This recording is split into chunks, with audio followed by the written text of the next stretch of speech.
O livro de Levítico.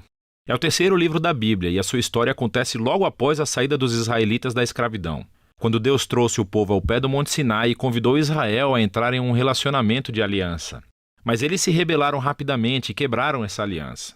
E Deus quis que a sua presença gloriosa viesse e vivesse no meio de Israel na forma desse tabernáculo. Mas o pecado de Israel prejudicou o relacionamento. Assim, no final do livro anterior, Êxodo, Moisés, como representante de Israel, não pôde nem mesmo entrar na presença de Deus na tenda. O livro de Levítico começa nos lembrando desse problema fundamental. Ele diz: o Senhor chamou a Moisés de dentro da tenda. E surge a questão: como é que Israel pode, em seu pecado e egoísmo, se reconciliar com esse Deus? É disso que trata esse livro, como Deus graciosamente provê um caminho para pessoas pecadoras e corruptas viverem na sua santa presença. Agora, vamos fazer uma pausa por um segundo e explorar essa ideia super importante de que Deus é santo. É fundamental para entender esse livro. A palavra santo significa simplesmente ser separado ou único. E na Bíblia, Deus é separado de todas as outras coisas por causa do seu papel único, como o Criador de todos, como o autor da própria vida. E assim, se Deus é santo, então o espaço ao redor de Deus também é sagrado. Está cheio da sua bondade e sua vida e pureza e justiça. Então, se Israel, que é injusto e pecador, quer viver na santa presença de Deus, eles também precisam se tornar santos. Seu pecado tem que ser resolvido. Daí o livro de Levítico. O livro tem um conceito simétrico realmente incrível. Ele explora as 3 maneiras principais em que Deus ajuda Israel a viver em sua presença. As seções externas são descrições dos rituais que Israel deveria praticar na presença santa de Deus. As próximas seções internas enfocam o papel dos sacerdotes de Israel como mediadores entre Deus e Israel.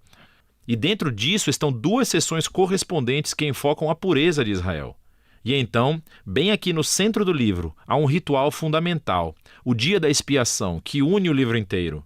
O livro conclui com uma pequena seção em que Moisés convida Israel a ser fiel a essa aliança. Vamos explorar melhor o livro. A primeira seção explora os 5 tipos principais de sacrifícios rituais que Israel deveria realizar. 2 delas eram maneiras pelas quais um israelita podia agradecer a Deus oferecendo a ele esses símbolos do que Deus lhes deu primeiro. Em 3 outros sacrifícios eram maneiras diferentes de pedir desculpas a Deus. Então, aqui um israelita oferecia o sangue de um animal enquanto confessava que o seu pecado criou mais mal e morte no mundo bom de Deus. Mas em vez de destruir esse povo, Deus, é claro, quer perdoá-lo.